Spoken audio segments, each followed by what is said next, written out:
Live. What's up, y'all?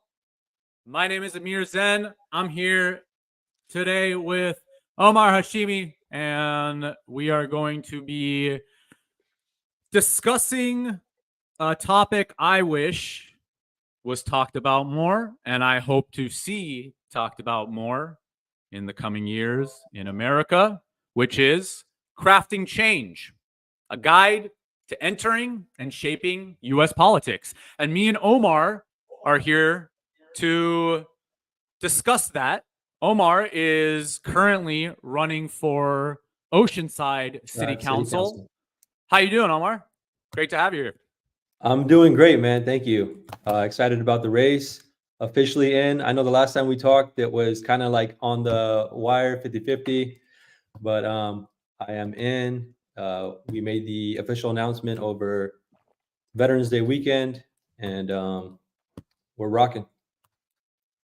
Awesome. So tell me a little bit about your campaign. You know that last live stream that we did together was only a few weeks ago, and Right.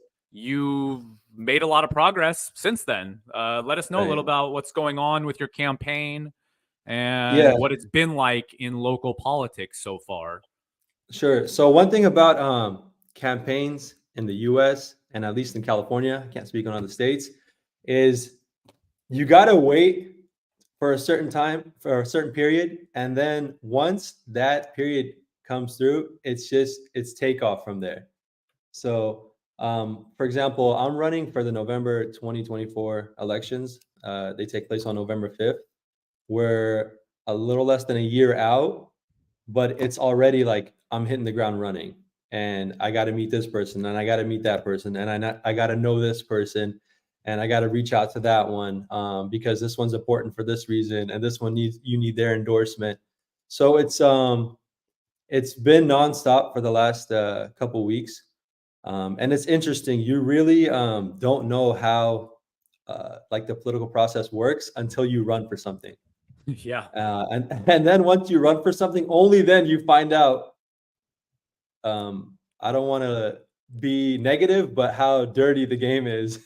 You know what I like to tell the armchair politicians is that a lot of their analysis of the political environment is not real when you're actually on the ground Right, working directly in elected politics, as you clearly see, right?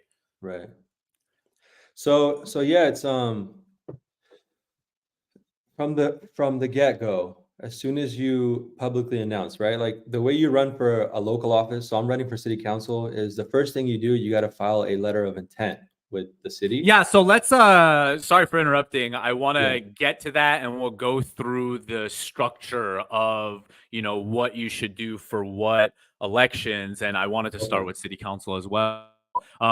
Before we get started though and kind of go Sure. deeper, I want you to give your background on, what you do in your business life and how that brought you into a desire to be in politics, and your personal life as well, family, Yes. military, these things. So just for anybody's watching who's watching, and they want to know who you are, just let them know what led you to getting here, because getting here from there, we're going to share with everybody how they can also get involved and exact Yeah. action items to take.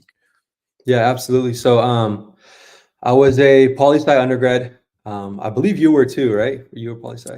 I graduated with history. Oh, okay, okay. So I Yeah. was a poli sci undergrad, and I was always interested in politics, but it was kind of like, well, let me get a real job first and do that, and kind of get stable and all that good stuff. Can you repeat that again? Get a real job. This is because I totally agree with you, and I don't think I'm totally against being a career politician. So what you're Right. saying is that you already knew in your mind back then that it's probably a good idea to build your business, your money, your life, and then Yes. do politics.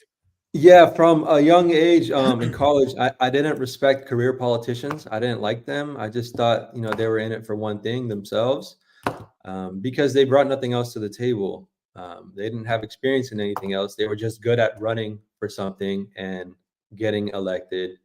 And I don't know if that's a good thing. And I didn't believe it was a good thing at the time, and I still don't. So I got into real estate.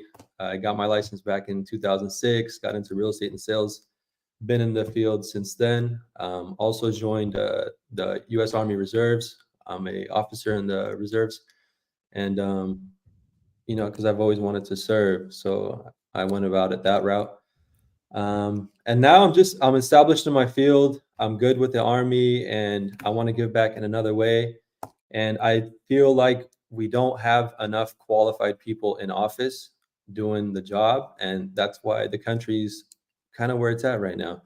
We're at a very pivotal moment in US politics, just within parties, right? Like within the Republican Party, within the Democratic Party, there are massive there's massive division, like within the Democratic Party itself. A lot, It seems like there are cracks in the walls, and the water's starting to seep in on both sides of right. Right. And you notice that big time now with the whole Palestine-Israeli conflict. The party's very deeply divided on what's right. I was just at the Democratic State Endorsing Convention in Sacramento, and we had like the Israeli caucus on one side, and then we had the progressive caucus at the other, and there was two totally different conversations going on at the Democratic convention. And then, of course, we had the pro-Palestinian protesters. They came. We actually had the convention shut down because they came through and did their thing. So very. That's what I said. The California GOP was tweeting about that, how they came and shut it down, and they're like, are you guys going to condemn this? I mean, to me, a peaceful protest is democracy in action, right? Like, it's better than burning down police stations, right? That was a few years ago. If y'all remember how Americans were protesting then, right? I'd say take the peaceful stuff if you can, Right. So it's like you got to decide what you want. You want peaceful protests because that's how we exercise our democracy in this country. Or you can have the January 6th insurrection style where it gets a little too much.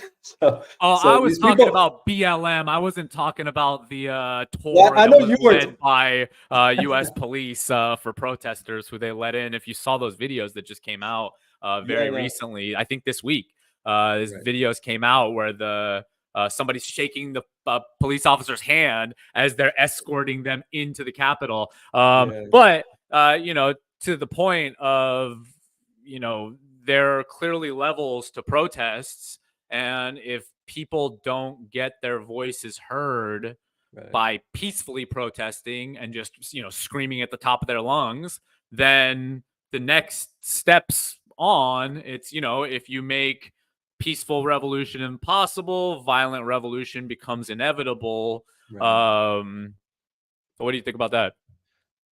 Yeah, I mean, I agree 100%. I mean, that, like I said earlier, that's exercising your democracy. And I wanted to make a mention too, because you're mentioning that split in the Democratic Party, and in the Republican Party, that split is between, the libertarian leaning wing and then the neoconservative leaning wing, where, ironically in the Democratic Party, it's very similar. I mean, those establishment Democrats, a lot of them could be very well neocons themselves in the way that they think, if they were in the Republican Party, for example.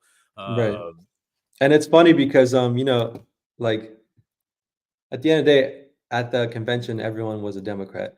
And so the argument was, well, it was like, we're all for peace, and there's everyone cheering. We're all for justice, everyone cheering. We're all for humanity, everyone cheering, and we're going to reelect Joe Biden and Kamala Harris. And then you heard a clap from that side, like a cheer from the other. It's like, no, now you're taking it too far. But it's that divide. I don't know how many times on the progressive side of the caucus, I heard genocide Joe this, genocide that, Joe that. But then you go to another room and they're like, we're reelecting Joe Biden and Kamala Harris. They've been doing a great job.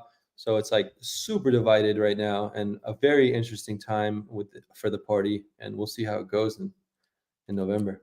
Yeah, you know, so if you're tuning in right now, you should really take note of what a powerful moment is happening in American history, where the two-party system on both sides is very splintered. There seems to be a civil war that's happening within the major political parties.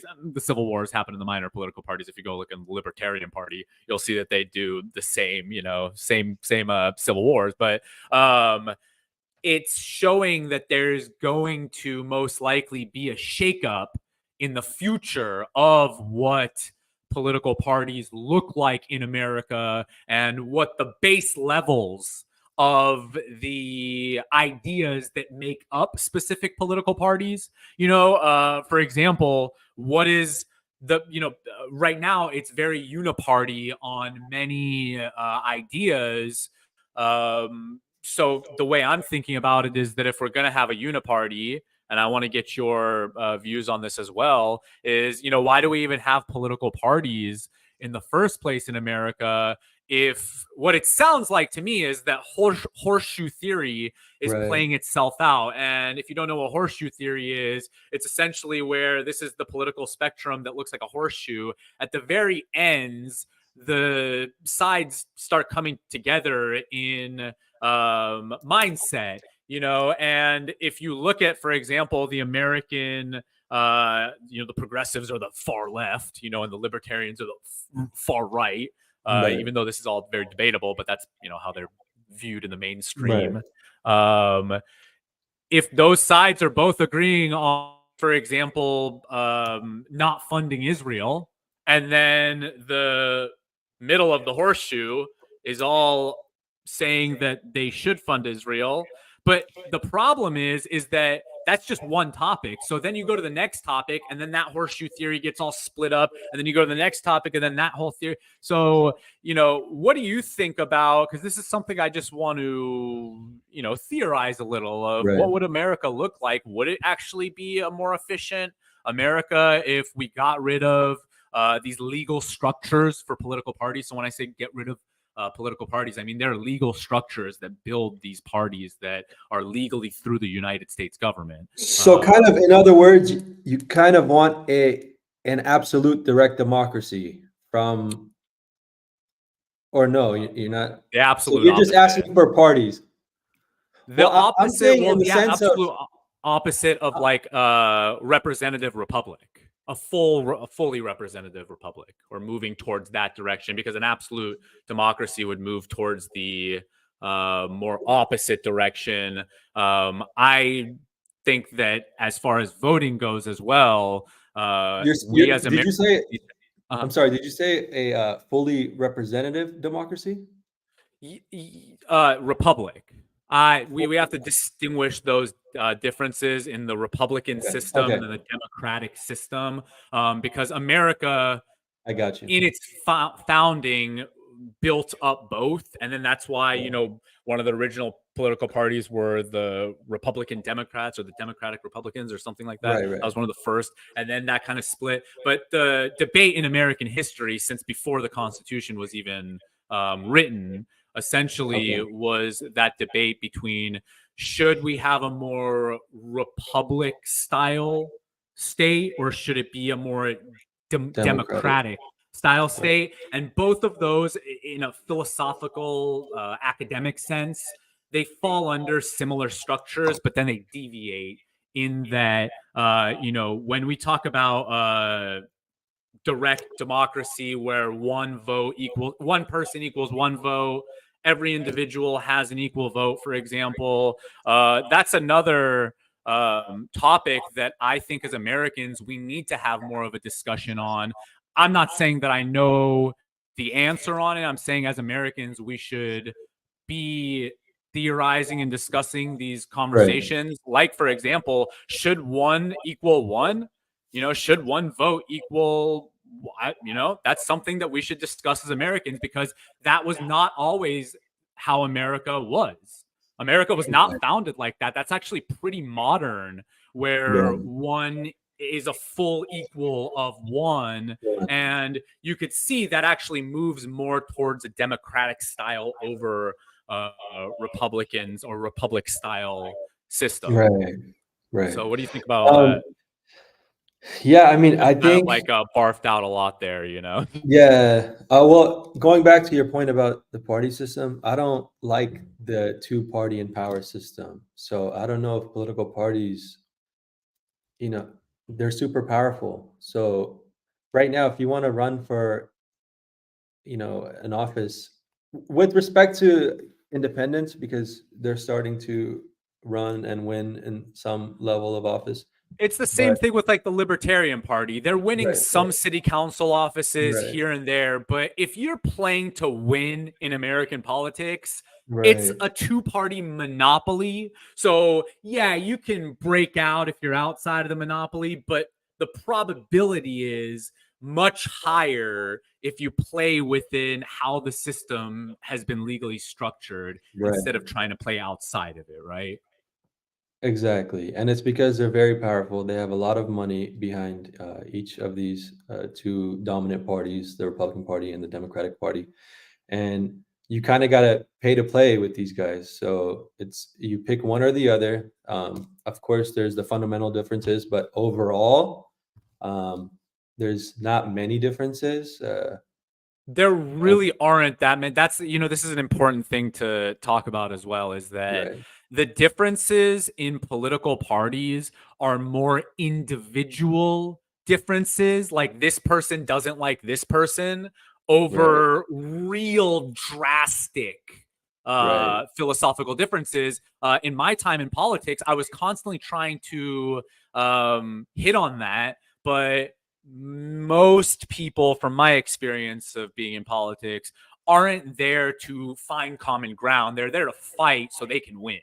And that's the anatomy of politics too. What I'm saying is, I think as Americans we can evolve into a more efficient political style system where we are, as a premise, trying to find common ground with each other as Americans, instead of saying you're un-American for this, you hate America for that, blah, blah, blah. It's just none of it's really true, And I think you're starting to see that with the millennials and Gen Z. They're definitely making that shift. Yeah. And especially with something like city council. City council is a nonpartisan race, but they make it so bipartisan. It doesn't make any sense, because you're running for a district, and that district represents Democrats, it represents Republicans, it represents independents, it represents non-party preference, and other affiliates of registered voters. So that being said, like, I don't know why they call it nonpartisan races, but then make them so partisan because of the two dominant parties, the Republican Party and the Democratic Party. So this is undemocratic, honestly.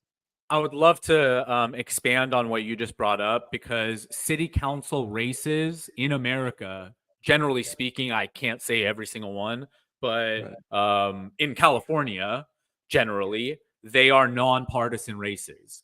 And actually, I know that there are cities where it's frowned upon to even really talk about your political parties and try to be partisan when you're trying to get elected to city council. What I notice is that that works more efficiently in smaller communities over, say, big cities like Los Angeles, where if you're a Republican in Los Angeles, they're gonna brand you as, think about the last LA mayor's election, right? With that guy, what was that guy's name who lost against Karen Bass? Are you talking about the Indian guy? No, he was no. He was a former Republican, but then he was part of the Democratic Party, and pretty much I just kept hearing, oh, he's a Republican. He's a Republican. I'm like, yo, he's part of the Democratic Party. He used to be a Republican. He's not anymore. Rick Caruso, I want to say. Is his name Rick Caruso? I think was his name.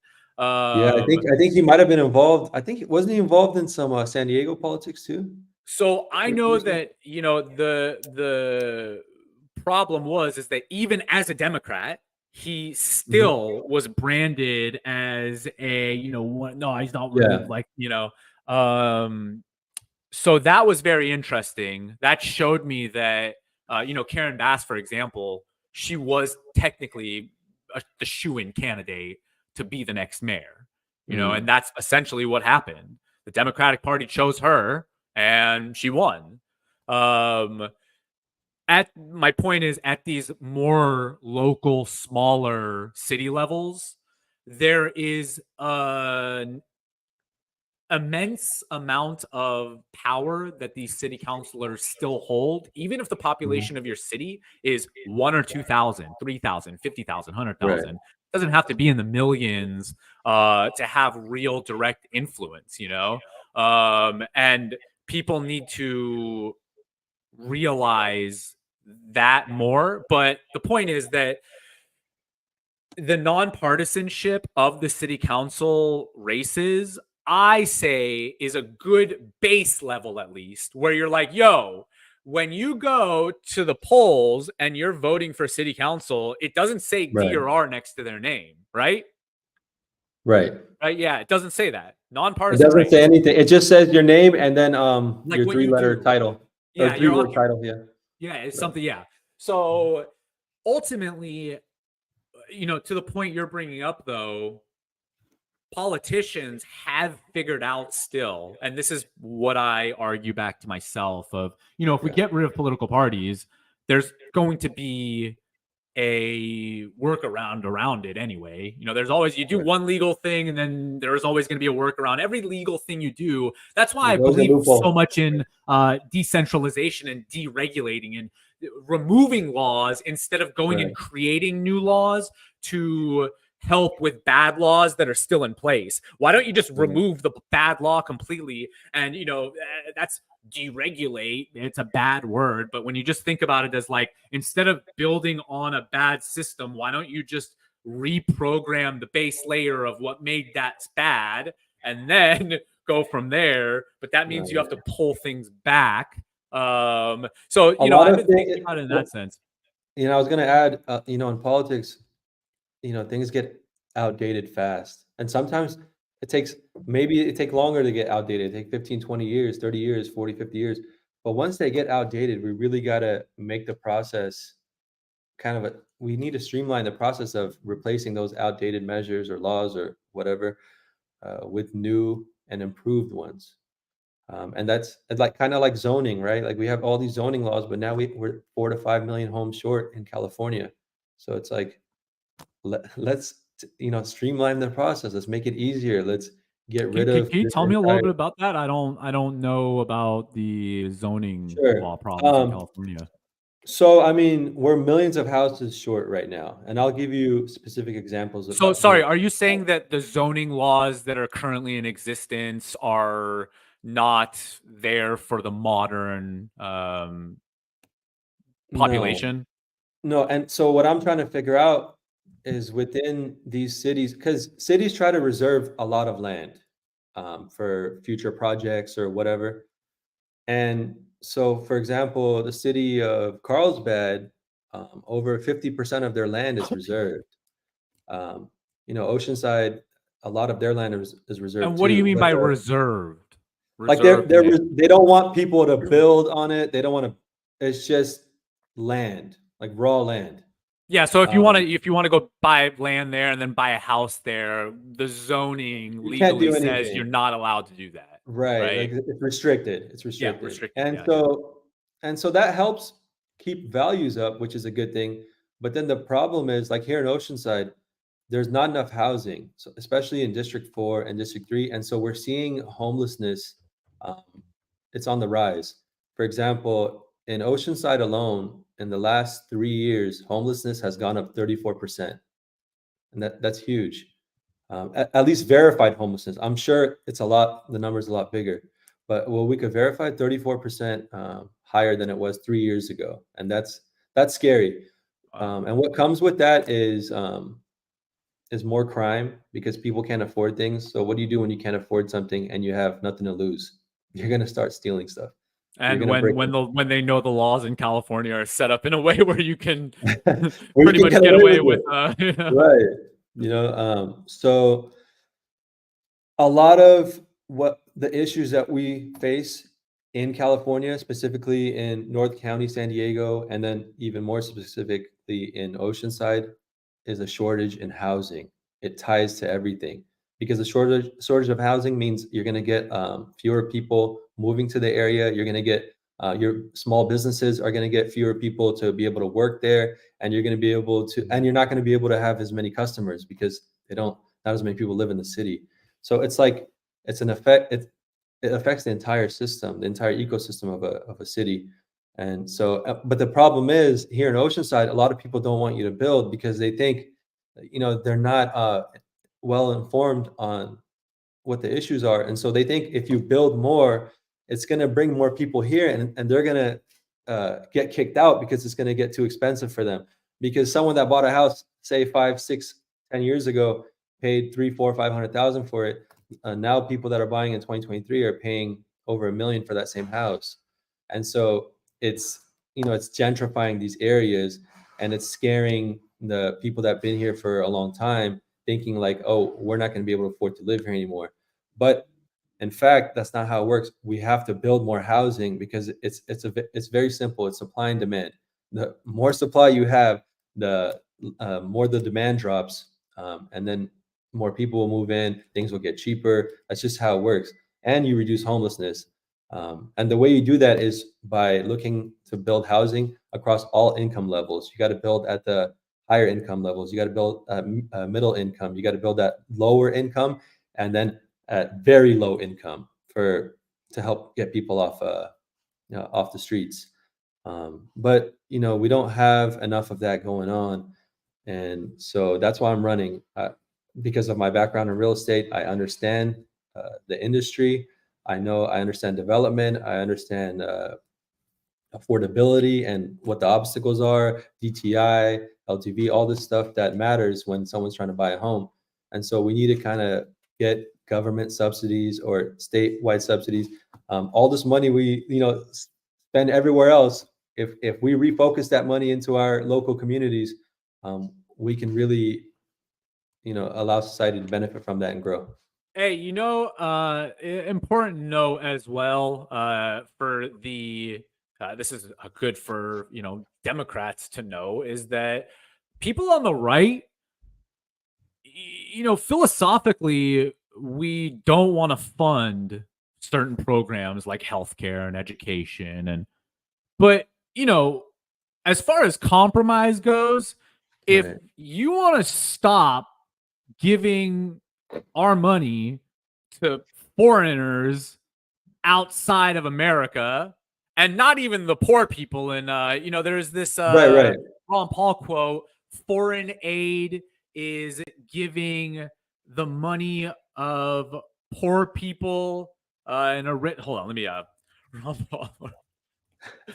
I want to read the exact quote so I don't screw Ron Paul up. Ron Paul quote, foreign aid is taking money from the poor people of a rich country and giving it to the rich people of a poor country. Right. So, a lot of my resistance to raising taxation, for example, is that directly affects the poorest people in America. So, right. And I don't think we should raise tax. I don't think that's the answer. There are other ways. And you see, California, their response to so much is just, all right, raise the tax, raise another tax. Oh, gas is high. Let's talk about raising the gas tax even more. That's not the answer because you're just going to tax the people out of the state. Exactly. When you don't think about it, if you're a rich person in California, does the gas tax really affect you? No. If you're a poor person in California and that $1 extra or however much the California, let's see. Right. Let me see how much the California 51 cents.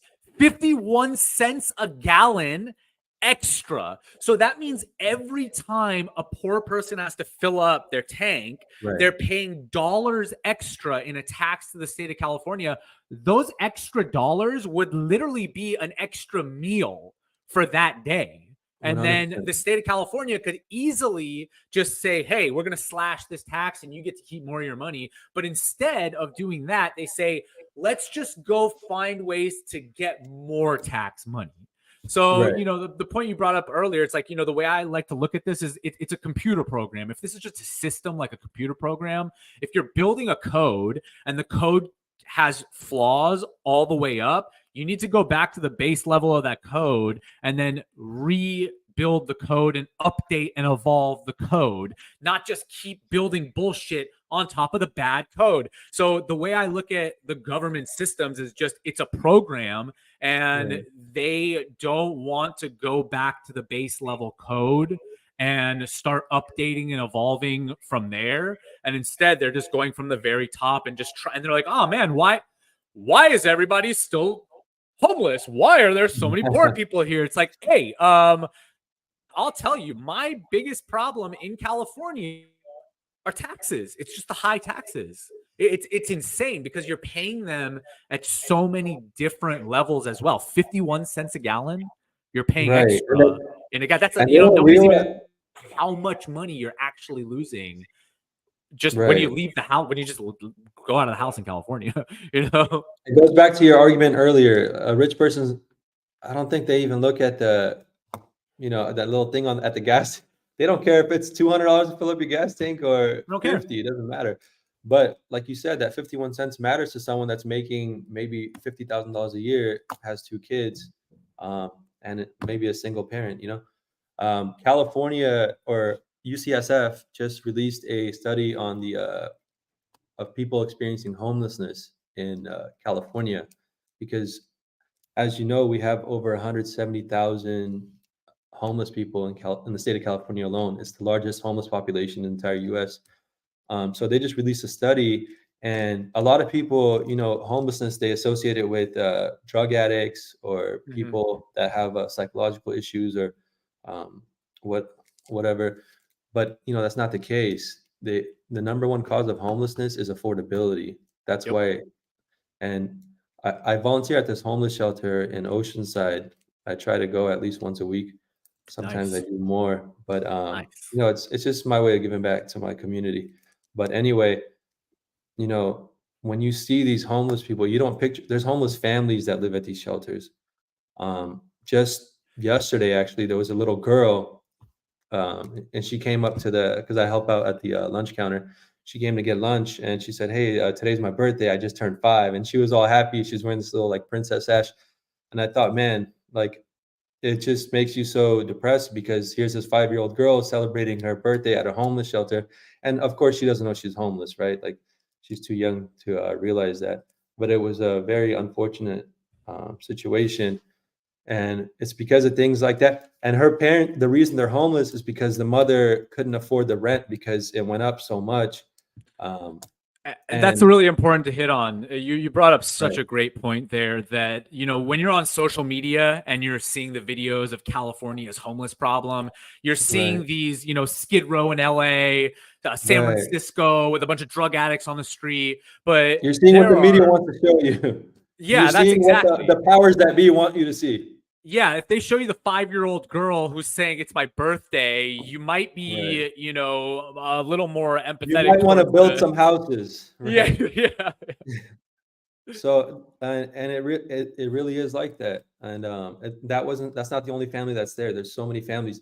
And this is a program that was made possible by the Rescue Mission Church of San Diego here in Oceanside. And what it is, it's temporary housing. These homeless people, they come and they stay there for 30 days. They only give them 1 month.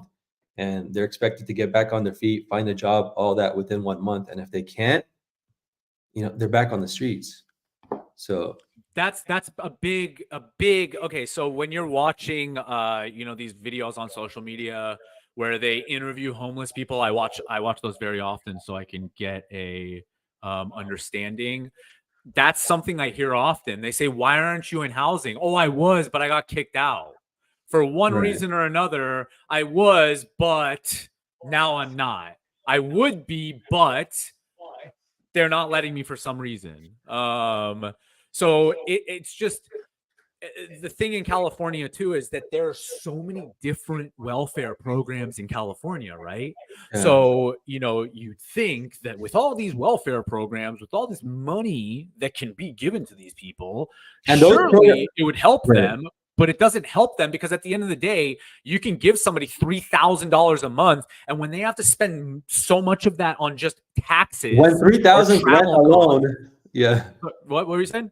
I was gonna say when $3,000 is rent alone, what Exactly. are Yeah, you gonna $3,000. prioritize? That's a cheap rent in California cities right Right. now. $3,000 a month. I think about this. You're a family. You got multiple kids. Right. And You then gotta people make- say, why don't they move to a cheaper state? How are they gonna move? They don't have Let me the tell you money. They're something. homeless. Let me tell you something. All right. The moving to the cheaper state thing is not real. The other states Right. in America right now are not that much cheaper. Right. There's some things that you can get for cheaper if you move to Texas or something like that. Like it's gas will be a little cheaper. The house will be a little cheaper, but it's Right. going to be made most likely in a much shittier structure and build, lower quality than a California house. So you're going to be living in a house that you have to then spend money on fixing it because these developers were cutting corners in these other states. So you go and do that, but the food still the same price. Mhm. Taxes, your The federal rent, yeah. taxes still the same price. The regulations, generally speaking, if you're a mid-sized city in America Right. or large city in America, as far as regulations go, generally it's about the same. It doesn't matter if you're in Fort Worth, Texas, or Miami, Florida, or Huntington Beach, California, or San Diego, or something. It doesn't. Right. The structures, the legal structures, are very similar. The way that they control people is very similar. Zoning laws, for example. It's not like when you go to different states, there's some differences. For example, like in Houston, they minimize zoning laws drastically, right? So Houston is like really weird but generally speaking, zoning laws totally normal across the country, and they have the problems that you brought up in California. Those zoning problems happen everywhere in America. So generally speaking, it's not even just a California thing. And then here's another thing about moving to the other states. When people say, why don't you just go move to another state that's cheaper? Okay, so where are you going to go? Texas. All right, Texas. For 3 to 4 months out of the year, Texas is so hot that you can't even go outside. Then for another 3 to 4 months out of the year, it's so cold that you can't go outside. So your productivity then drops about 50% because then you can't even drive. There are times in Texas where all the roads are iced over and you can't. I'm talking about Dallas, big cities in Texas are iced over, and then you can't go to work, you can't go to school, so your productivity drops, and then you make even less money.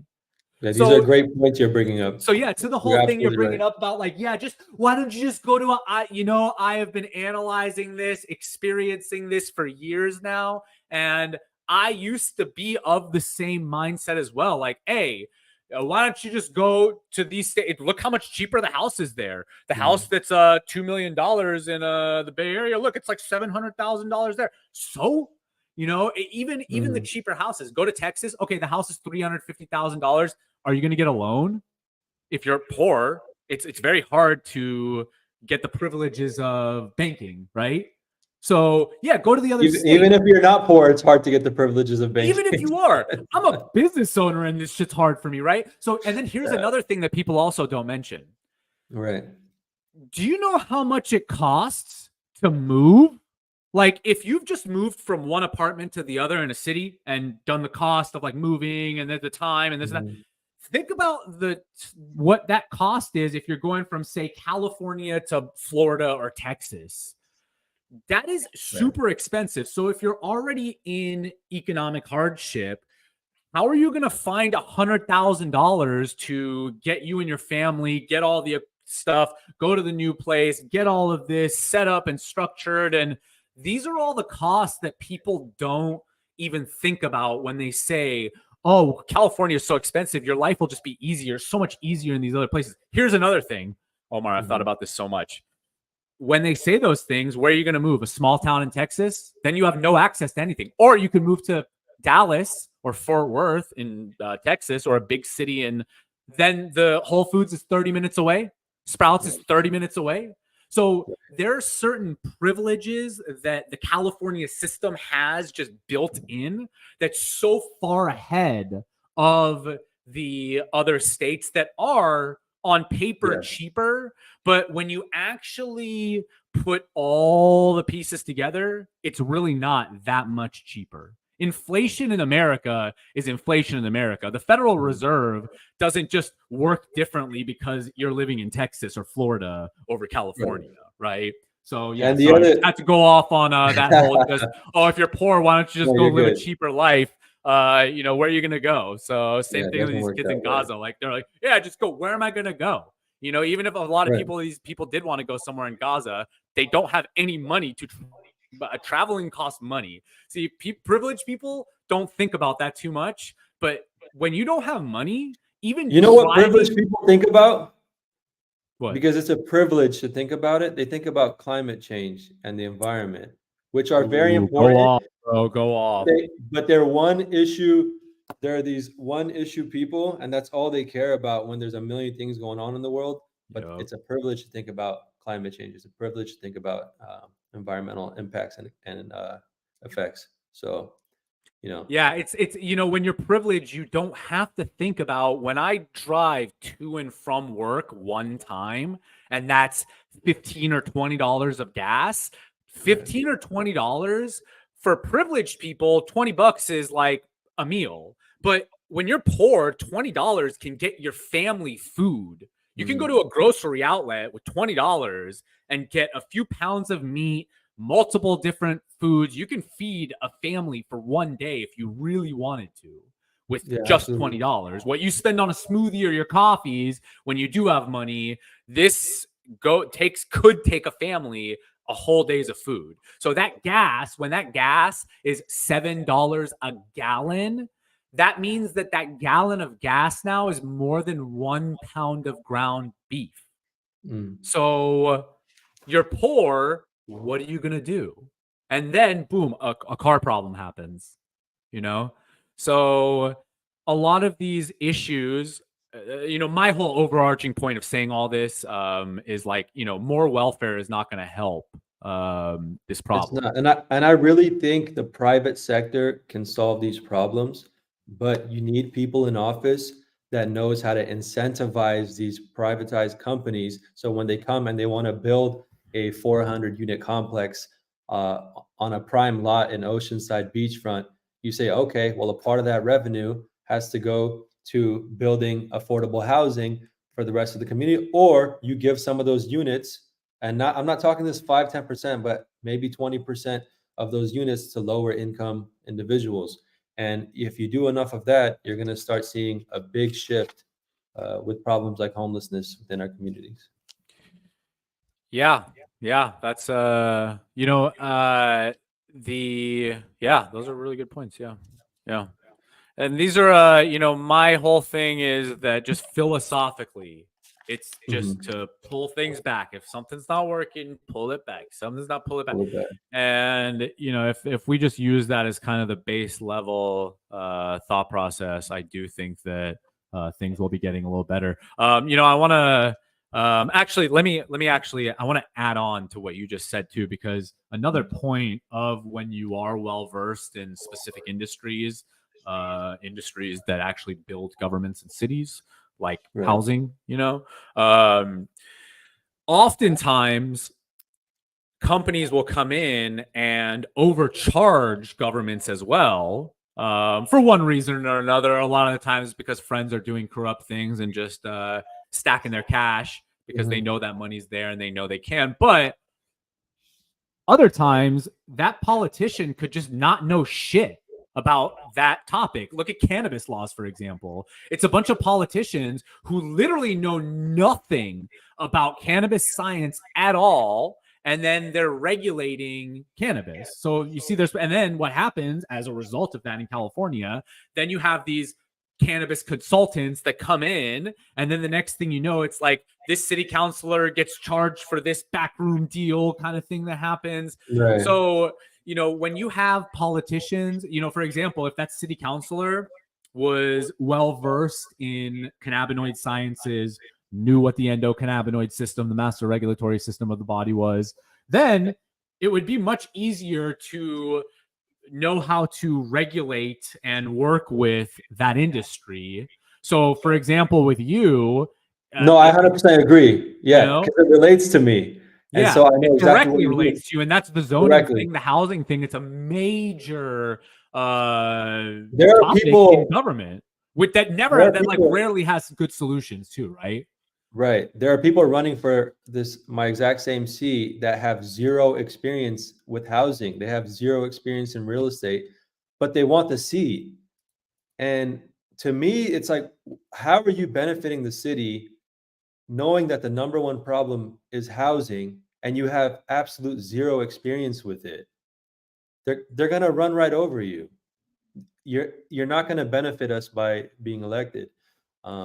It's going to be a Nikki Haley situation, essentially. What we're all seeing right now with Nikki Haley, what you're explaining, Nikki Haley built that up all the way to the top. That's what it looks like when you play that mindset you just brought up to the top. Right. You become Nikki Haley. Yeah. 100%. And it's frustrating because it's like, we sometimes elect people for all the wrong reasons. And I think we do it more often than not. And like you said, we talked about this earlier before we went on. What's the formula to winning in politics? Sometimes it's just showing up. Yeah. You just show up to everything. You start to meet everyone. You get to know everyone. And eventually they're like, okay, you know what? You want this seat? We'll help you get it. And it's as simple and as stupid as that. Y'all, listen to that. I'm telling you right now, if you're watching this right now, that what he just said is the secret key. That's it. That's pretty much the base level. If you want to get involved and succeed in U.S. politics, I can't speak for politics in other places. In America, the system is very easy to break into, but it takes your own time and money. So you have to sacrifice. When you go to a central committee meeting, for example, you're not getting a salary. Nobody's paying you to go to that meeting. You have to take hours out of your day to go and sit at a central committee meeting and spending your own time and your own money. So when you go and you have to prove to this club, this very exclusive club, that you're worthy of the seat. And most of the time, these people aren't qualified to know that you're worthy of the seat because they don't know how to look for it. And that's great point. Yeah. So it's so true. In politics, you're essentially trying to get validation from these people who you would never even seek. Like, you would never even think about being in the same room as some of these people. Half of these people wouldn't make it in the private sector. Exactly. So actually, let me tell you, Omar, this is something that in the libertarian world is talked about a lot because it's generally frowned upon to go into government. But yeah. So I lost my train of thought there. But so no, you get what I'm saying. Yeah. So yeah, do you want to talk about? You want to talk about the process or? Yeah. So I guess that's what I was trying to segue into, because you just brought up like step one of the process. Like, if you had to say, how are you going to get involved in politics? It's literally just show up, go to the meetings, meet the people in your local community. Here's another thing too that I recommend to people is that there seems to be a very big mindset gap between politicians and people who aren't in politics. Like, you think they're these benevolent, different people, but they're just like everybody else. You could just message your city council member and say, hey, I really like your work. Take you to lunch or something like you can do that. Right. And oftentimes, a city council member will say, "Yeah, sure. You if live you in want my to meet city." with your if you want to meet with your local mayor, Google their name, shoot them an email, and they'll set something up within a They week or two. literally, that's actually what you're saying is like, it's 100% true. On specific city council websites, it literally says, we do like private meetings with the mayor. So email us and we'll set up a meeting where you can come to city council, meet one-on-one with the mayor, talk to them. So, that's why I stress so much on local politics, because getting that same kind of interaction with a senator or a governor or a congressman or something, it's not going to be as easy. And also, it's not going to directly affect your life as much. Zoning, for example, actually directly affects your life, arguably, more than foreign policy.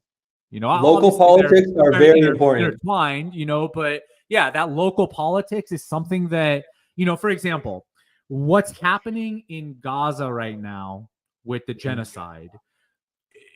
Look at the resistance and the protests all around the world that's happening. Nothing's getting done. They're still bombing the shit out of it every day. Shit's still going down.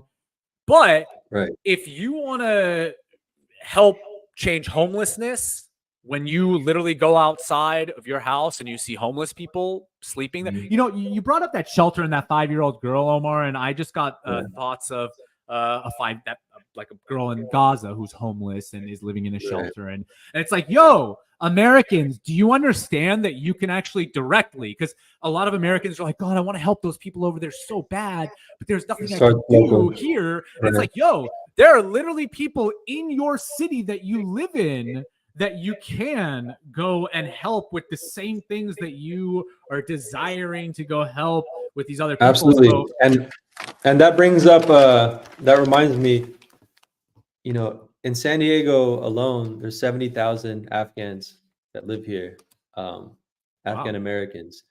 And we recently just received 14,000 new refugees in San Diego alone.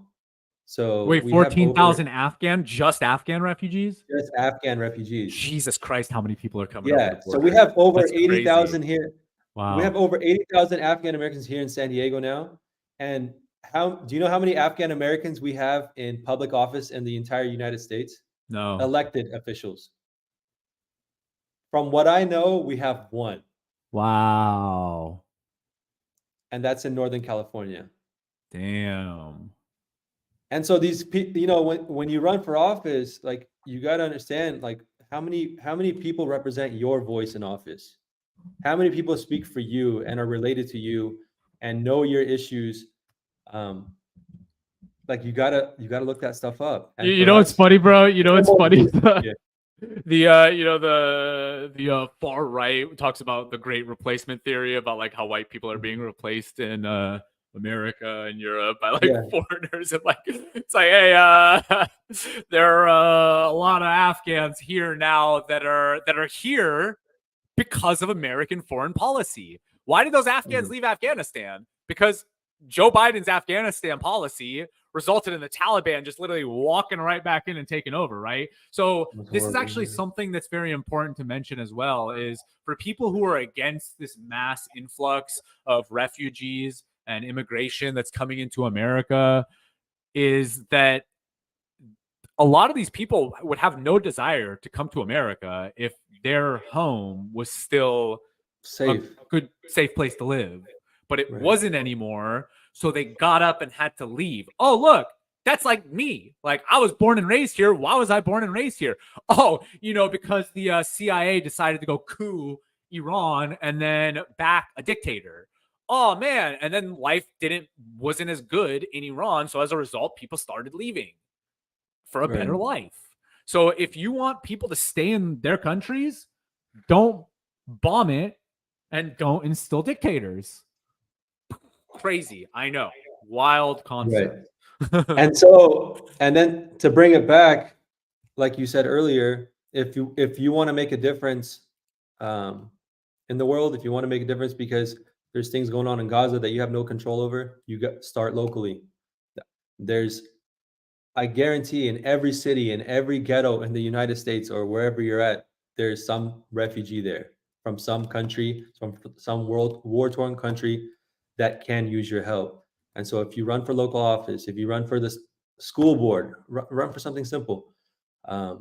Like get Yeah, your so let's name out talk about there. that. Yeah, Yeah, like, and that's it's how you not can the make a city difference. council. You can run, like, can you bring up the other local positions that are, I say, mean, like, maybe a little less power than city council, but, like, water board, school board? you What are can some run other for water positions like board, that? you can run for school board, you can run for the housing commission. That's a big one. You can run for the Oh, planning that's a good one. commission. You can run for the arts commission. You can run for the advisory committee, economic development commission. There's so many different local offices you could run for, and all you got to do is Google local committees in my city, and they'll show you their vacancies.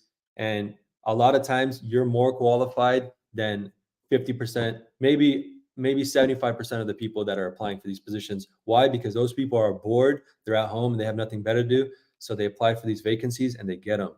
But the people that are watching this, I guarantee you are way more qualified than whoever's on your current housing commission. Yeah. Something to consider.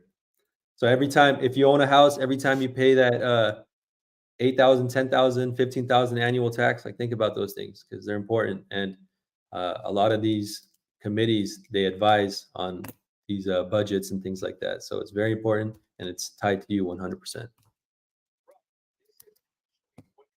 up these different commissions in a city council structure. You have mayor members, and then under that, essentially, or I would say like as part of the city structure, you have different committees like or commission planning, and these are things where oftentimes, to your point, I'm hearing a background sound with your. I can't hear you on your mic. You don't hear me? Yeah, I don't know if it's my headphones or if it's your mic. Yeah, it's you. It's me. I'm pretty sure it's because coming out of your.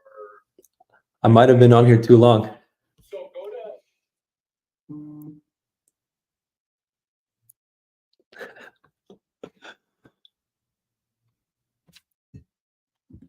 hearing a background sound with your.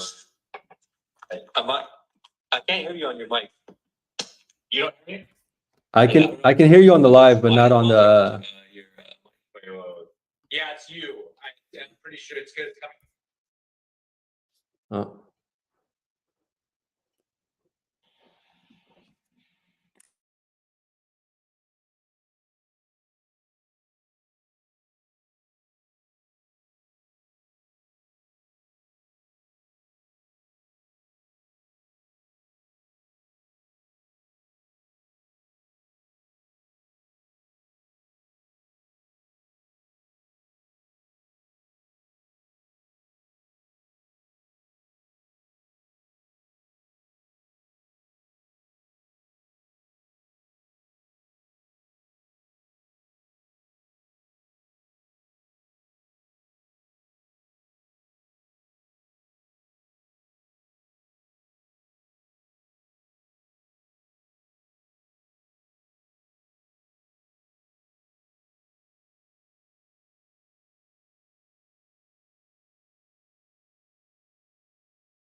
Can you hear me now or no?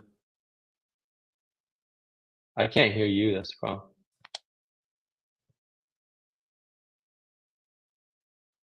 Check audio. My headphones are working, so I'm not sure what it is.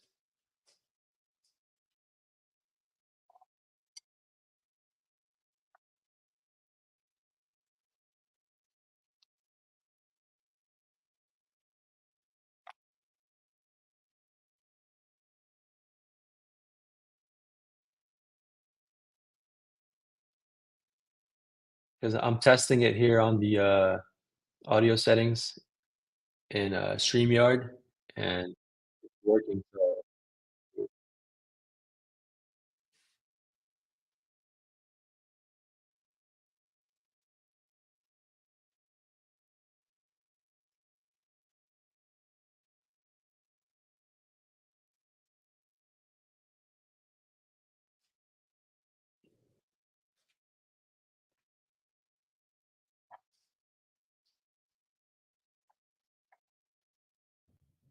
Hello? Now I can hear you. Whoa, let's go. What was that? I have no idea, man. It is just the It just cut off, huh? it's Stream Life, man. Stream Life is always something. It's literally always something is wrong when Yeah. streams are happening. So let me test this out. All right, we're good. All right, it's working again. It's working again. Can you talk to? Yeah, can you hear me? All right, let's get back to this shit. All right, we're Are you on Instagram? no. So what we're gonna do right now, we're gonna just hop back on Instagram, and then we will continue on this. Sounds good. I could probably go for another like 15 minutes too, and then Yep, I think that would be a great time for us to start. You know, that's and it's good because we're talking about exactly you know, the different committees that you talked about. I think is a great place to start, get yourself known. If city Right. council or your local community is something you really want to start in, which is both of our recommendations, because this is another thing too.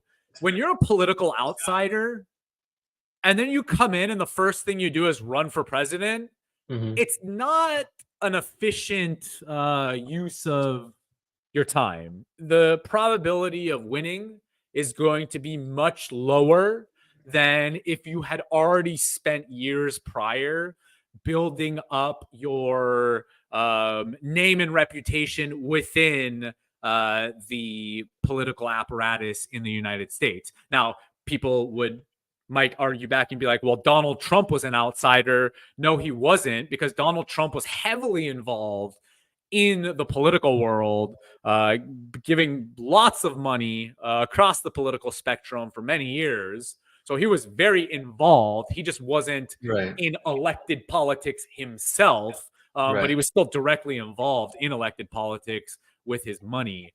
So even him, he's still, you know, like if you want to get to these places in politics, you know, you could either win, you could play to win, or you can play to say, I was once a former congressional candidate.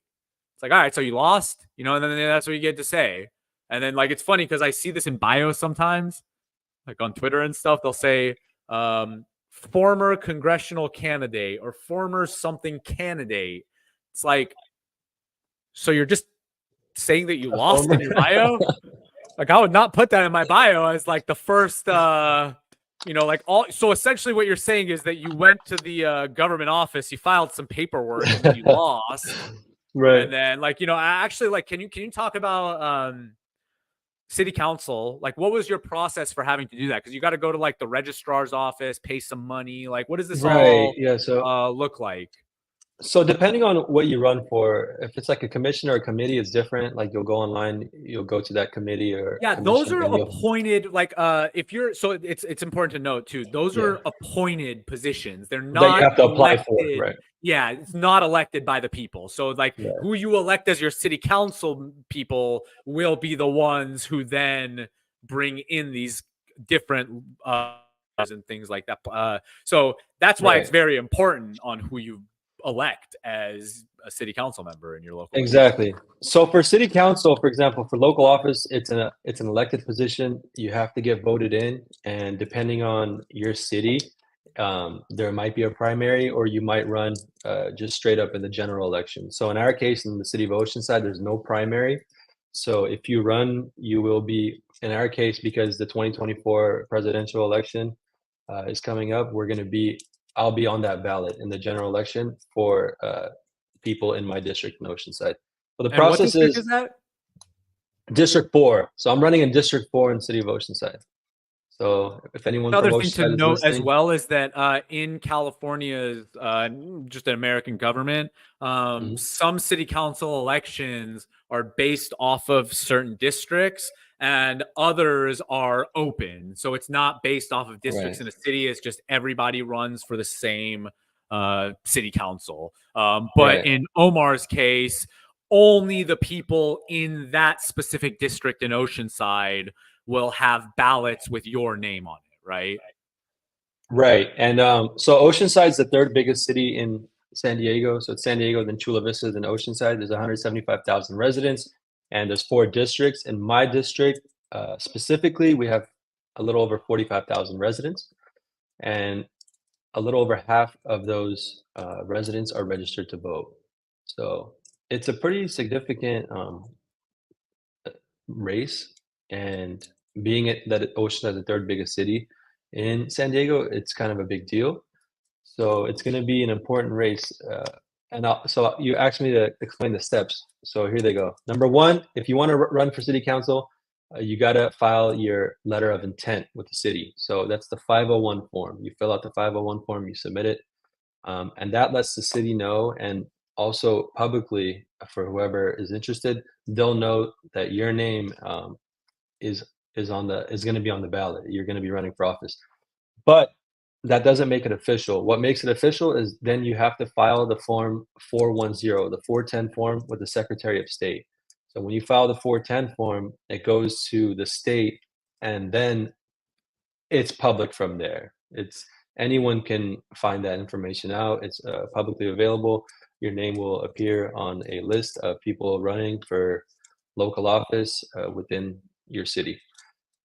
So once you do I that, want to make a mention on the letter of intent. It's funny because from my analysis of the letter of intent, it's essentially giving the current city council a heads up that Yeah. I'm in the race, and it gives them a little head start on knowing who is actually because you're get that letter of intent. Correct me if I'm wrong. That's with the city, right? That's with the city. Not with the Yes. state of California. That's directly with the state of California or the city. And With then the when city. you go to file the actual paperwork to run, that's with the state then, right? That's with the state. That's correct. Okay.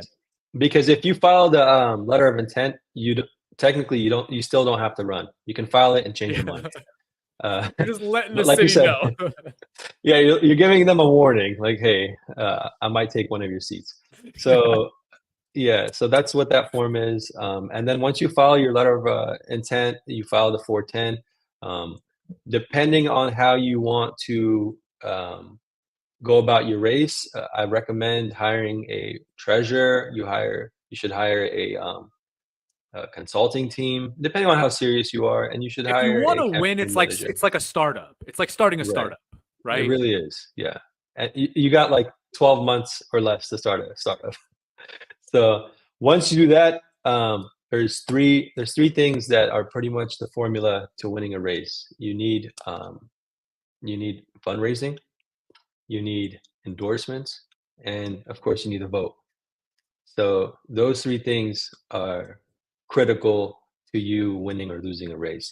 And a lot of people say, so I want to talk about fundraising real quick because it's very interesting. A lot of like me. Yeah, we going were into talking about like money in politics and the whole like getting money out of politics.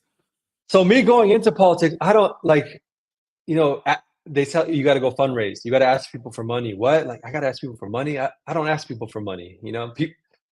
When people ask me for money, I'll It's help weird, them, right? It's weird. Yeah, because when people ask for money, usually it's because they need help. So like you essentially, it's like going and getting investment funding with a business, but you have to go to a bunch of different people. And then people say, "Oh, well, don't you have money? Why don't you donate to your own campaign?" Well, that's not how it works because they actually really look down on when you do that. So, I mean, you can contribute a little bit of money, maybe like $5,000 or so to your own campaign. But if you contribute any more than that to your own campaign, especially in a local race, they think you're buying the seat. So it looks really bad.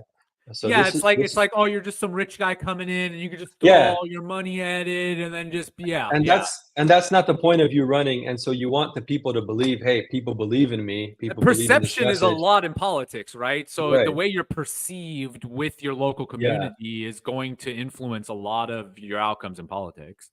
100%. And so that being said, when I post about these fundraisers and stuff, I'm really talking to my friends and family to go on there. $25, $50, $100, whatever it is that you can afford, donate it to the campaign. And if you can't, repost something from the campaign, get the word out so we can try to win this seat. And it really comes down. The what you Yeah. just brought up about like your money, that guy I brought up earlier, Rick Caruso, who ran for Yeah. mayor, I I believe he's a remember him now, by billionaire. the way. Yeah, I Yeah, remember him. you He's a real estate remember? developer. Yeah.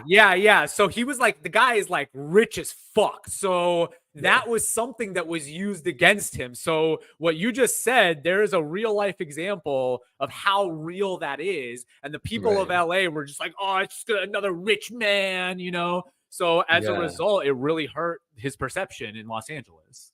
And it does because I firmly believe like no one should be able to buy a seat. And if you're gonna do it, you got to do it organically and let your family and your friends and your community believe in your message and that you're gonna deliver. And the way you do it is by fundraising. Um, and then of course later canvassing and all that stuff. So number one is fundraising. Number two is endorsements.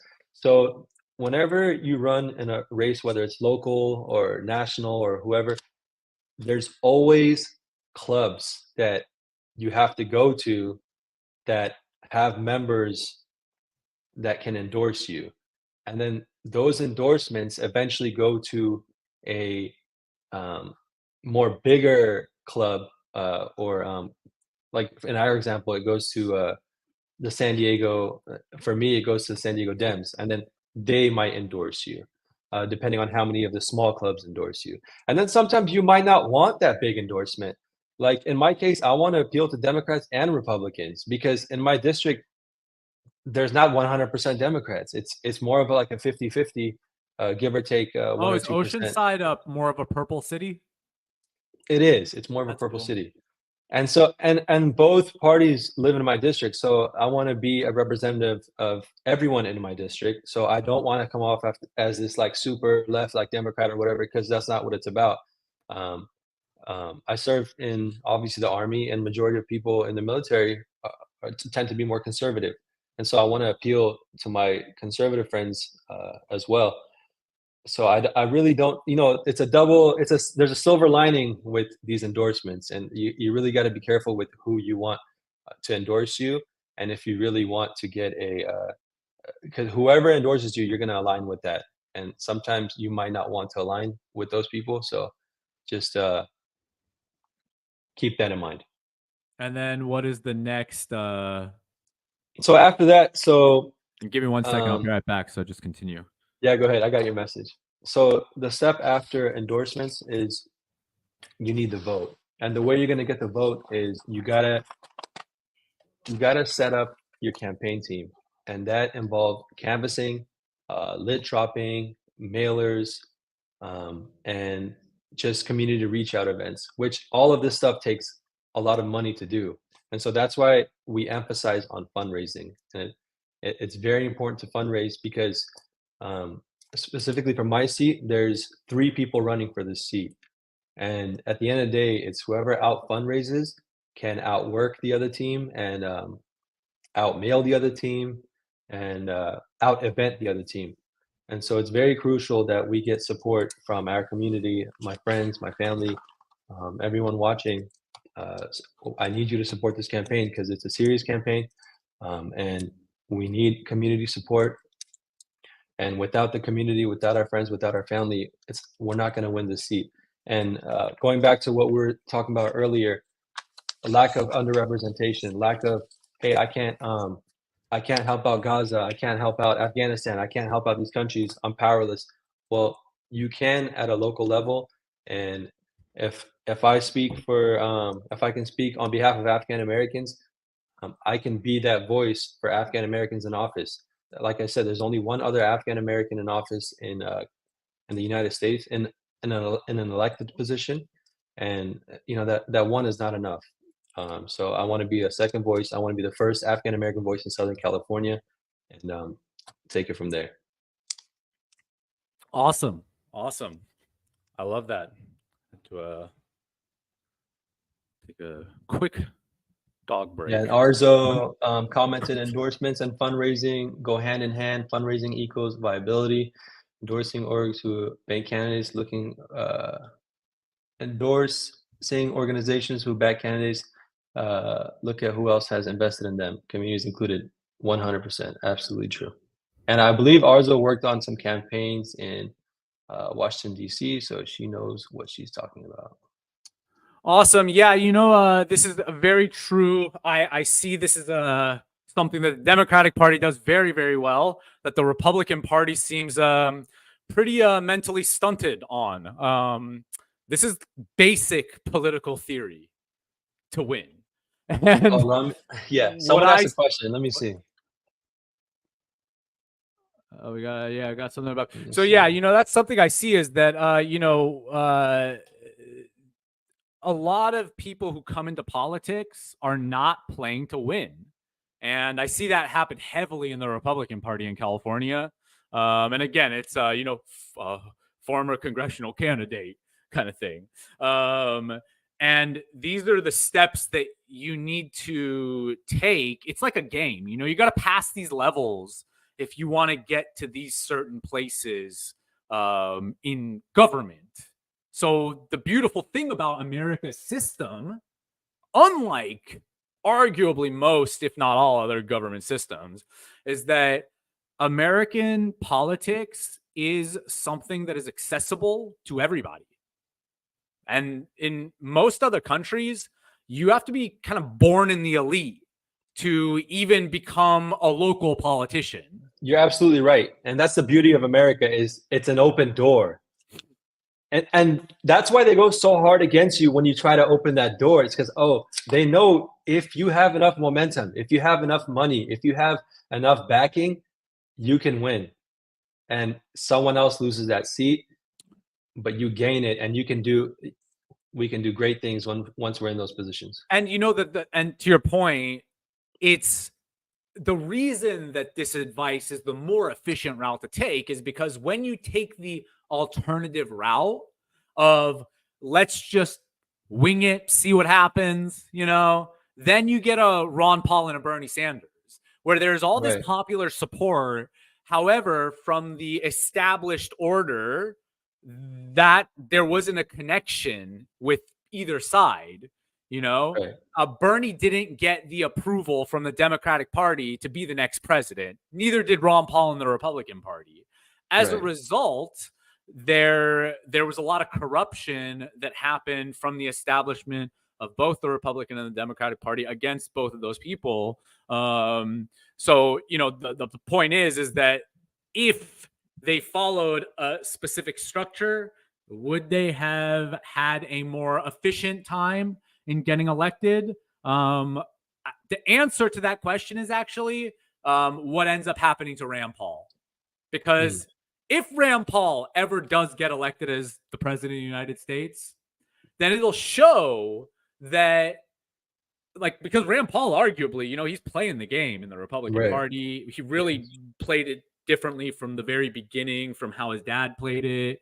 And, he played more with the establishment over his dad, who was literally on the complete opposite side of the establishment. So Rand Paul will show if this, does the strategy actually work, or does the popular, is there something to the populism? Because ultimately, what we know, I'm confident in this, is that guys like Bernie Sanders and Ron Paul would have had much more success. I don't know if they would have won, but getting nominated as the Democratic or the Republican nominee for president, great start, right? Absolutely. So again, this is, bringing this back to the very beginning of political parties in America.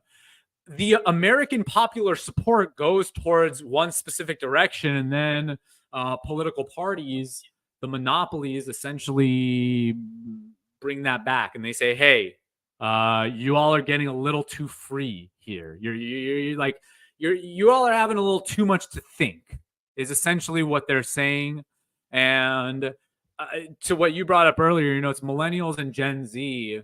It's really up to us if we want to continue on the systems of our parents and our grandparents' generations, or if we actually want to upgrade and evolve them. And human history for thousands of years has showed this. You can either evolve in 10 or 20 years, or it could take 100 to 200 or 1,000 years to get to a certain place. History is riddled with all kinds of timelines. So it could be done in a few years, it could be done in 1 generation, or it could be done in 10 generations. So, Right. y'all just need to pick. So if you pick that we want to do this in our generation, in our lifetimes, then y'all have to behave a little different. The divide and conquer mindset really has to break down in America. With this Yes, whole I like, read a.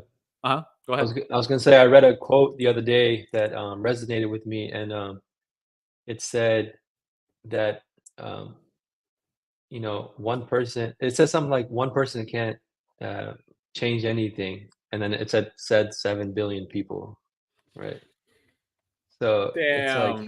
it's like wake up, man! Like we need more people. Like get to your local like government. Even if you don't want to run for something, at least be a part of their clubs, be a part of their committees, listen to what they're talking about, voice your opinion, let them know. Because I was talking to someone at the Democratic committee or the convention the other day, and I was telling her about Afghan Americans, and the whole time she thought I was talking about African Americans. And at the end, I said, ma'am, I have to correct you. I said Afghan American, and Oh she my looked at me like she didn't know what an Afghan American was.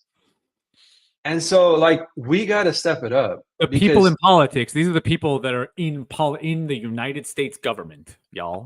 we have over 700,000 Afghan Americans in the United States, and some people still don't know who we are. Like, that's a problem. There is this thing, it's becoming trending on social media where they go up to, I see it asked to women a lot, like name 3 countries.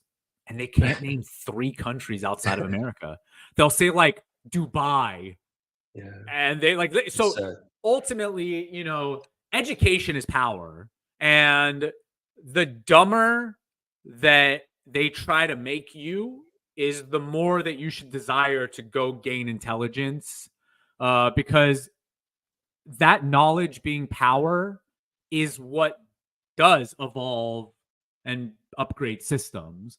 Without the knowledge to know better than the former politicians, then nothing's going to upgrade. If you're in city council, then and you have that background, then you can actually help upgrade that system instead of just being absolutely clueless. Another thing you're bringing up too is that politics is mostly, it's unfortunate, and this is why if you're watching this, you need to get involved if you actually care. There's such opportunists, so it doesn't matter where Afghanistan is.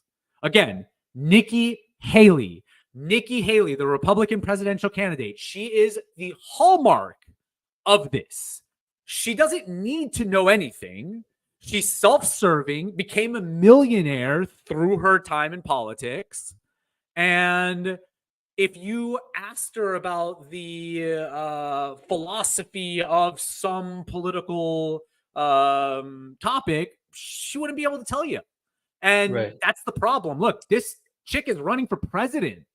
She was what was she, like the head of the UN or something when Trump, like the US's representative for the UN when Trump was president? So, this is what happens when you sit at home and then you say, oh, I don't want to go into politics because it sucks. And it's like, yeah, well, it sucks, but it sucks way more when you just let only the shitty people be the politicians and then nobody challenges them. And American history is riddled with challenge where you're seeing sides battle it out. And what we're seeing now in modern American history in the 21st century is just a lot of apathy. So the city councilors, let me ask you, I don't know this. Are the city councilors of Oceanside currently like boomerish?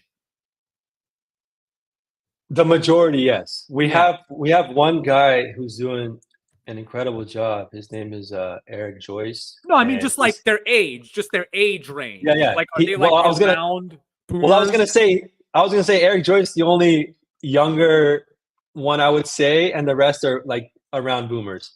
And so it's like they live in a different reality almost. That being said, Arzo asked a good question. She said, who are the candidates you're running up against, incumbents?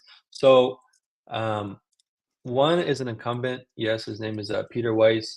He was the former city manager, because in Oceanside we have a city manager, and then he was appointed mayor, and now he's a city council member. He's just been in for so long. I honestly feel like he's tired of the job. So We need someone more. We need someone more energetic, someone more ambitious, someone that can go in there and kind of shake things up. Um, and the other question, what are the top? Yeah, so What's the about top as line? establishment as he gets, right? Yeah, exactly. And then But that's the point. fundraising goal. If you want to have a long-term career in politics, then you become city manager, then you become in the city council, and then boom, the next thing you know, it's been 20 years already, kind of thing, right? And he's bored. But to answer her other question about the fundraising goal, I won't say specific numbers because I don't want them to have ammo. But as far as our current goal, we are about 8,500 short of our goal that we need to meet by December 31st. We really need to hit this goal for them to take us seriously. If I don't get another 8,500, there's a big chance that we're not going to be taken as serious as the current incumbent, Peter Weiss, and it might favor him more. So it's very important that we reach this goal. Another 8,500, got about a month and 10 days to get it done, and I think we could, with the support of everyone watching, with the support of your friends and family. Let them know we got an Afghan American in Oceanside, California, running for local office, and I need to win this race, and I can't do it alone. I need your support. So, hope that helps. Hey, so you know what? You brought up how you're open to talking to the Republican voters of Oceanside too. So talk to the Republicans in your district right now and why they should vote for you. You're saying Afghan American, and we talked last time on the stream about America First and how we're American first above all else. Absolutely. So I'll touch on two things. I'll touch on the Republican vote, and I'll also touch on the service member vote or the veteran vote, because a lot of time they go hand in hand. So the Republican vote, I know Republicans and Democrats in the city roughly on average have the same income levels, and so they're facing the same problems. And I'll talk about renters. Renters right now are facing what's soon to be unaffordable levels of rent. I'll give you an example. For a simple 3-bedroom, 2-bathroom house right now, you're paying north of $3,500 a month. In most cases, 4,000 or more. Yeah. And that's for a very simple, non-remodeled 3-bedroom, 2-bathroom house. And maybe that's with 1,100 no square feet. utilities either. So You're paying your own utilities, you're paying your own cable, electricity, all that stuff. And that's just rent, right? So how do we make it more affordable for Republicans, Democrats, everyone that lives within our city? We do that through housing. Like I love how it's the universal answer to like bringing affordability back. So that's one thing. And then also same thing for the veterans. Veterans are looking for affordability as well. A lot of veterans don't even live in the area anymore. They had to move out and move away and go to more affordable cities when they work right here on base at Camp Pendleton. And I think I was gonna ask, Oceanside is like right where Camp right Pendleton next door. is, So right? Camp Pendleton is basically Oceanside. It's in our backyard. And so right. So you would so your point is that you would think that, once you're done with your time there, you can, buy an affordable house close by to where you've been. Right. But what you're saying is that's just not accessible. That's not accessible. And the other thing we were discussing the other day is, hey, we're not saying like, hey, build an Oceanside so you can stay here forever. Like we want people to go explore other places, go to college in different cities, travel the US, travel the world. But when these kids get older and they want families and stuff like that, we want them to be able to come back to Oceanside and be able to buy a home and start a family and be close to their parents or whoever that they have here, because you can't do that right now. If you want to buy a house, you're going to have to move 50, 60, 70 miles away from your family to own your own home, because they bought their house 10, 15, 20 years ago, and that's just not possible unless you want to live with them. So I want to bring that dream, that reality back, because once upon a time it was attainable. Unfortunately, not right now. Wow, you just brought up something so extreme about a community being a long-term community. And once the kids are done with their stuff outside and they grow, they can come back to the community and then build their families and then build generations in their community, Yes, right? exactly. Wild idea these days for America, right? So it's just, and to your point, it's just an affordability problem. I mean, it's the same thing you see all across the coast of California, in the Bay Area, for example. You know, you finish your time in Los Angeles, UCLA, and everything. You want to move back home to the Bay Area and live in that There goes your battery. community, then you're not going to be able to. So then you got to go live in some, to your point, like a cheaper city that's not that city, and then it's a different community, it's a different vibe, everything's different, different stores. Everything's different. You're not used to it. You're limited on how much time you can spend with family because you're working and you got a million things to do yourself. You don't get to see your family as often because you got to drive 3 hours round trip now to see them. And then when gas is $7 a gallon, how are you even going to make that happen, right? Right. You're gonna see them 4 or 5 times a year, and it's not healthy. It's not the way we should be living, and the solution is in our hands, and we have the power to change it. So I say let's do it.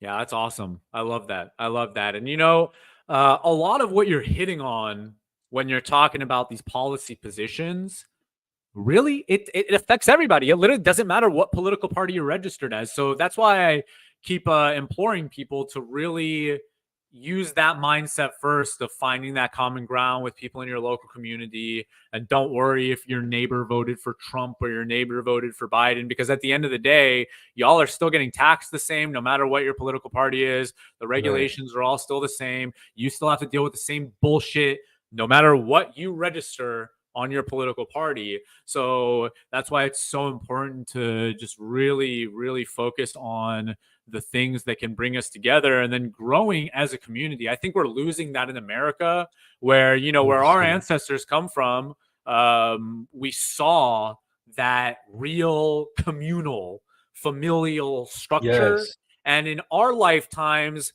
we witnessed America essentially the breakdown of the community and the family structure, like the nuclear family, it's called, Right. But that's all, I hate using those even words, like it's just divide and conquer. Like, No, I hear what you're saying. And it's like, what I at the end of the day, like Joe Biden or Donald Trump are not going to lose sleep over you arguing in their favor, but your family member might. So like, you really got to, I think it's foolish when people lose contact with each other, or they'll stop talking to a relative or a friend because some war is happening in some foreign country. Look and at they this don't agree Israel with and your Palestine opinion. thing right now. How many people are not being friends because of it? It's like, that's so dumb. That's literally going to do the opposite of peace, right? Right. I mean, when I see, I'll make an exception. I for know how you Gaza, feel about. because Okay, when like, I see- tell me No, what you when- think. Tell me what you think. I'm just saying, like, if you see videos of babies getting killed and just civilians getting bombed, and you're okay with that, like, I think that's a problem. But going to American politics, where like someone's mad at Joe Biden or Donald Trump at Thanksgiving dinner, and that you let that ruin, your Thanksgiving dinner with your immediate family, I think that's a problem. But And the look, Gaza thing, I agree. I look with at that you. a little differently. Yeah. Like, look, I've been thinking about this a lot, because look, if you want to lead with love, if you really want to lead with love, it has to be for everybody in every situation, right? Yeah. And the hardest situations to shine love on are where we should focus on doing it the most. Right. And that exact topic that we're talking about, like the genocidal psychopathic Zionist mindset that is engulfing a lot of spaces, you're like, yo, you just have to think about, like, well, there are multiple outcomes that can happen. Mhm. And we just have history to guide us, right? Reconciliation always happens. So we just need to always put ourselves in the future of conflicts instead of right in the present moment with our own personal biases just directly in the middle. I look at Afghanistan. Which is the hardest thing to do. It's hard. You have to literally remove your. So what I do very often, it's becoming the observer in your life. Like take your soul, Yes. bring it here, be a full observer of everything that's going on around you. If that makes sense, that'll make sense. If it doesn't, then you got to do some deeper work. But my point is that, for example, Afghanistan is ran by the Taliban today. There was reconciliation, essentially. There were a lot of people in Afghanistan that essentially had to be like, all right, man, we're cool with the Taliban. And you know what the Taliban had to do? They had to do the same thing. They're like, all right, man, like we were fighting y'all before. Yeah, there's people that they're still fighting, but there's a lot of reconciliation that's happened in Afghanistan, correct me if I'm wrong, with the Taliban over the last year. So, like, I mean, they have a lot of work. There's still a lot. Yeah. There's a lot of work to do, but like we're seeing, like there's not a civil war in Afghanistan, which means that there's more peace than violence. So as a result, there is reconciliation, which always happens after war. When the Nazis fell, there was a full reconciliation as policy in Germany, you know, like teaching Germans new ideas and bringing people together. So, you know, the way I look at it is that, you know, this one scenario that we're currently seeing, it's something that is the same thing. Your neighbor could believe exactly what you just said. But at the end of the day, they could say that and they could believe in that. But, you know, my point is about like the local community. Like that person's still your neighbor. Sure, it's an abhorrent idea. They think that... But it's probably important for you to keep that relationship cordial. That's what I'm saying. That's the whole point. Yeah. Like, yeah, you might have issues, but it's all diplomacy is better than declaring war. If you can find diplomatic solutions, if Donald Trump can go to North Korea and shake Kim Jong-un's hand, then like, bro, these are, you know, like this is government. Government works like that, where people don't like each other. If it wasn't for politics, you'd be going to war with each other. If like the line, you know, the thin line, like the thin blue line between war and peace is politics. So, you know, the police say they're the thin line, but I would say it's the political structure is the thin line between what we have and then, like, you know, they call it anarchy, but it's chaos, which is the opposite of anarchy. But we won't go there today. But yeah, that's you know, what do you think about that? Couldn't agree more. 100% in line with that theory, or not even theory. That it's the truth. So that's where I'm at, brother. And on that note, do we have any more? I gotta hop off. Let's go. All right. Yeah, this has been pretty awesome. If you're watching right now, please like this video. Give me a follow. Follow Omar as well. I'll have his information my website in the description of this video as well. His campaign website and his social media will be there. And also check out Specker Health. Sorry, go ahead. Go on. I was gonna say Omar4Oceanside.com. Omar, the number 4 Oceanside.com. And just check the description. I'll put that your campaign, and I'll also put your Instagram there as well. It's Black Friday week right now, so Specker is having our 5th annual Black Friday sale. Go to speckerhealth.com and get 30% off all Specker products.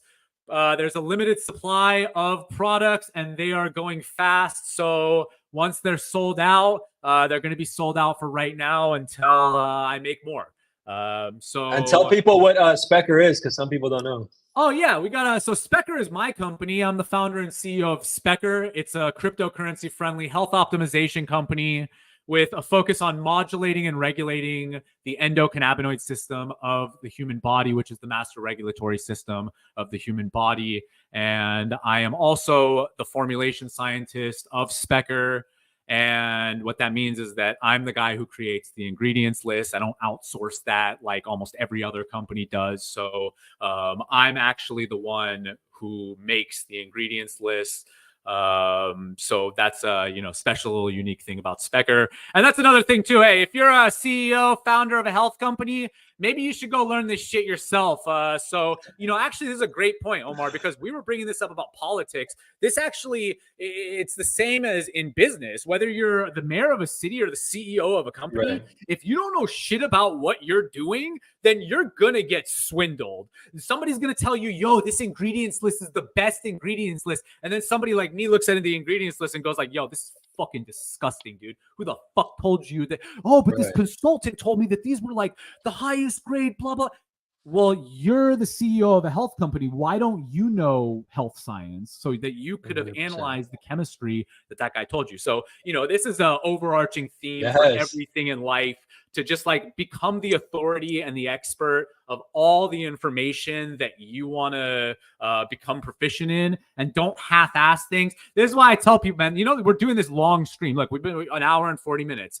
I don't like this whole trend of these 15-second, 30-second, 60-second clips that don't give people the full information. So if you're really trying to go down the rabbit hole of being a true academic intellectual, you're not going to get it from like a short on Instagram that's 30 seconds Right. that talks about some political philosophy that now you think you're woke on, but you needed to actually read probably like 10 books on that topic Right. before you thought that you knew what you're talking about.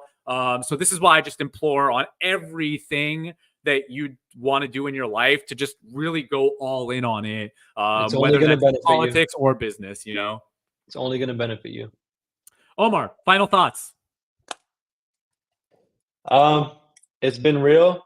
Next time, I want to talk about some Iranian American issues, because I think those are important too. A lot of problems with Iranian Americans not being able to easily talk to their family members and things like that back home, just because of the political turmoil between the U.S. and Iran. So I want to talk about that. I spoke with the Iranian caucus at the convention, and so I'm very interested in that entire movement. So if we can, let's talk about that on another episode. Yeah, I saw there's an Iranian American caucus in the Democratic Yes. Party in California. Yeah. Is that correct?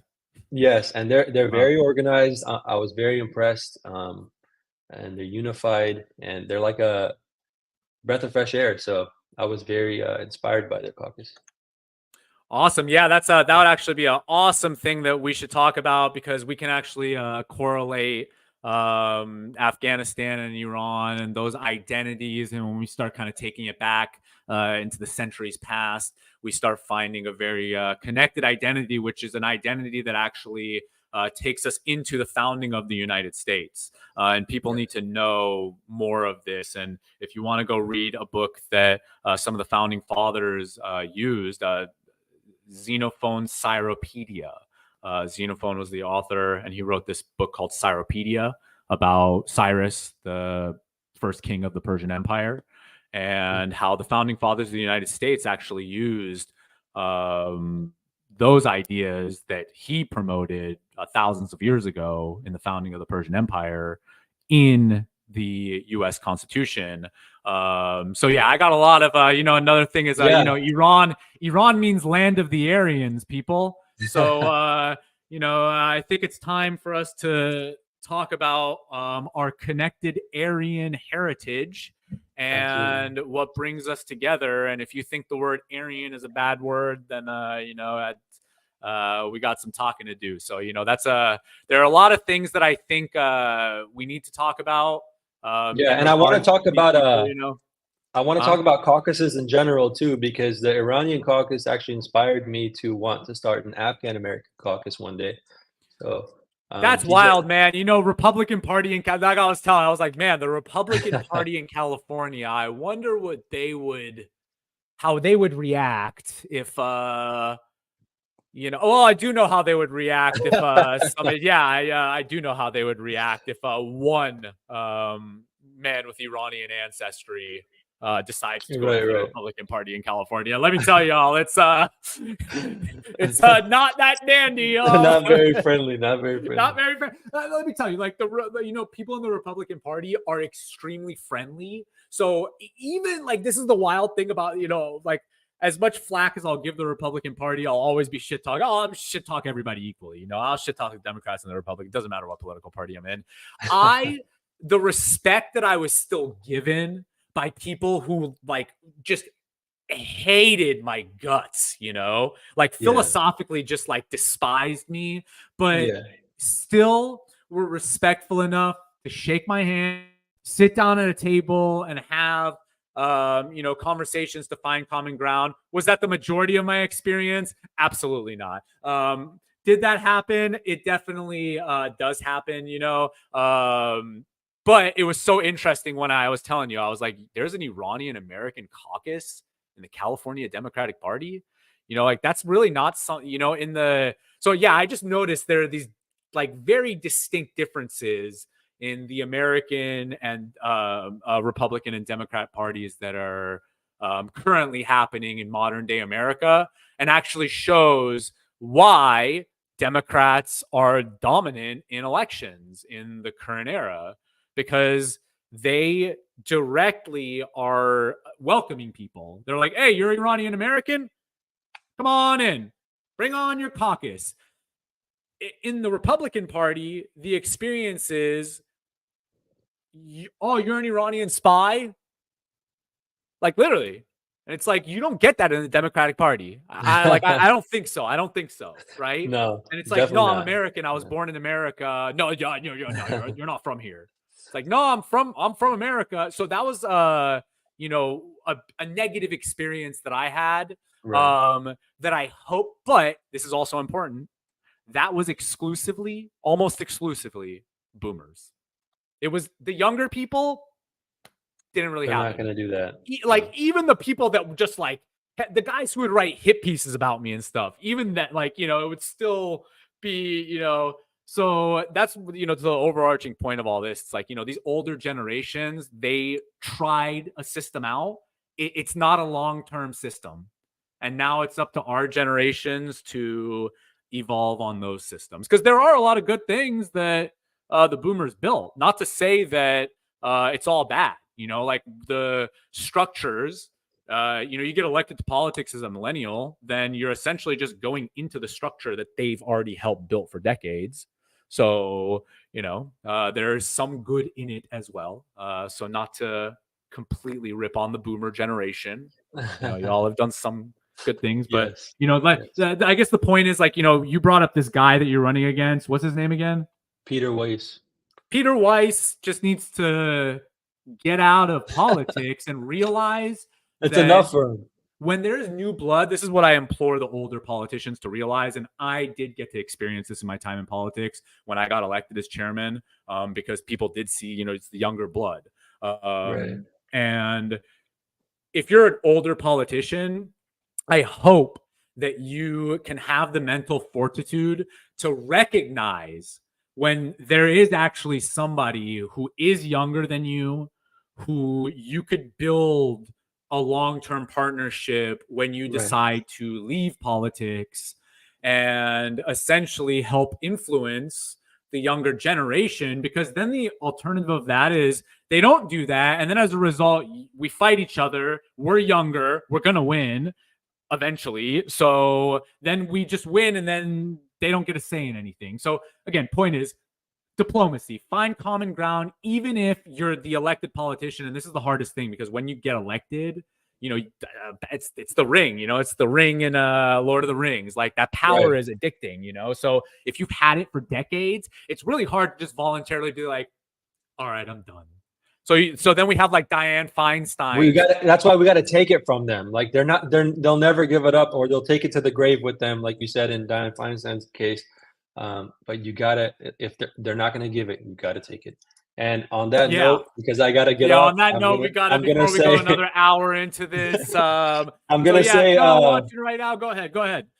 I was going to say, support your local politicians. You know what? I don't want to use that word because I'm not a politician. Support your local candidates. How many people do you know that's in your local offices right now? You probably don't know any of them. Yeah, like, who's the mayor of your city? Name the mayor of your city right now. If you're watching, name the mayor of your city. Can you do it? But the point is, me, and so a local candidate that's running. So I ask for your support. I ask for you guys to be behind me on this 100%. And it starts at the local level, and there's no telling where it's going to go. So all I can do is hope for your support, and we're going to give this 100%, and we'll see how it goes.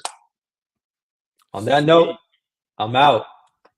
Let's go. All right, y'all. Thank you all so much for watching. If you're here on Instagram, make sure to follow, like this video, and check us out on YouTube and Rumble. If you're here on YouTube, Rumble, X, Twitch, we're streaming everywhere. What's up? Like this video. Please share it with your friends, and please give me a follow. I am on the road to 1 million followers by 2025, so please help me get there. I love y'all so much. Peace and love. I will see you all very, very soon. Oh, yeah, and make sure to go focus on being healthy, go outside, and maximize natural light and minimize artificial light. I love you all. Peace and love. I will see you.